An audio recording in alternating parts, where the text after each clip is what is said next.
was a dark and rainy day in February when I was hit by a small red pickup. February 15th. Apparently the driver was drunk and didn't see me crossing. I don't remember that day at all. 4 weeks I slept in a coma that many feared I would never come out of. I was placed in a ward of children with teens of major bodily harm or disease. My roommate was a boy named Mason. I never did find out his last name. For the time in which I slept, he found out bits and pieces of me from my various visitors. My favorite color, what music I liked, and other random things. The day I woke up, I was showered with love and attention from my family, and it took me almost an hour to realize the presence of the boy laying in the bed beside me. He flashed me a lopsided grin and quietly went back to the book he was reading. Eventually, I was left in peace, and after about 20 minutes of mental debate, I decided to speak up and asked him his name. His voice was smooth and low and never failed to make me shudder. We spent the rest of the evening playing 20 questions and generally becoming familiar with each other. Eventually, my doctor would break our quality time and give me the lowdown on my injuries and the healing process and what it would be like.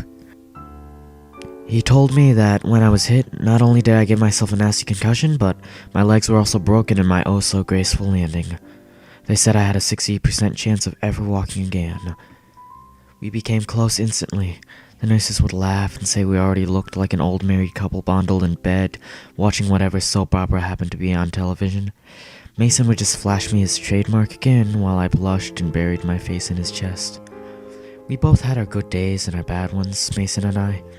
On a particularly tough day of treatment for him, we both lay together with him trembling in my arms.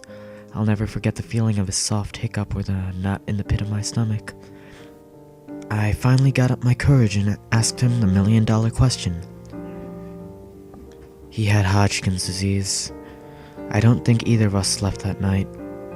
While my legs were transitioned from casts to braces, Mason's chemotherapy began. However, without fail, when I'd come back, frustrated or in tears or over a difficult section of therapy, he'd be there to comfort me with soothing words or reruns of I Love Lucy. Over the weeks, the chemo began to take its toll. His brown curls thinned to almost nothing, dark circles took permanent residence under his eyes, and his skin turned pale as snow. My legs grew stronger. The day I was released no longer seemed like something to look forward to. The day we decided to shave his hair was the day I broke down. I told him I would do anything, give blood, bone marrow, anything to make him get better faster, but he just shot me that smile that instantly made me melt and wiped away my tears. 60%. Mason had a 60% chance of beating his demons, same as me. On May 12th, I was officially released from room 104. I would walk with a limp most likely for the rest of my life. Every other day I would visit Mason. Each time I leave, we would take a picture together. Over the months, I could compare our first picture and our most recent one and see how much he was deteriorating. It was heartbreaking. August 17th was the first time I lost him. Overnight, a high fever had broken out and his heart stopped for 4.5 minutes. Those were the worst minutes of my life. I sat outside his room in an uncomfortable plastic chair, watching the nurses I know all too well scrambling back and forth attempting to save his fragile life.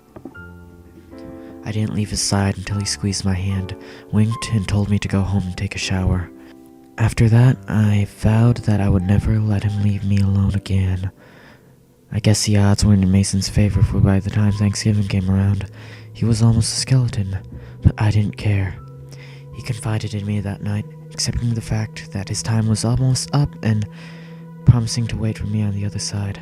I begged him not to go, but he just lightly shook his head and rubbed soft circles into my back. He wasn't going to survive to see Christmas. That was 2 months ago. No longer being able to bear to see him hooked up to all sorts of machines, we decided to steal away in the night together. I bundled him up and we drove away in my mother's car until we arrived at an old cabin my family would stay in during the holidays. Mason and I couldn't be any happier. I don't care that I'm on the news every night or that every cop in the country is looking for me. All I care about is being with Mason forever.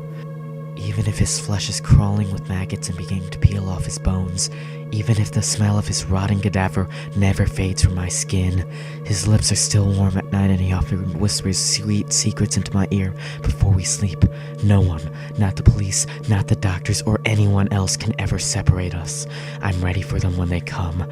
I may try to bring the sharpest scalpel I could find when we left the hospital, but until then, I'll lay in Mason's arms, or at least what I think they were once his appendages, and we'll talk at night until he takes me away.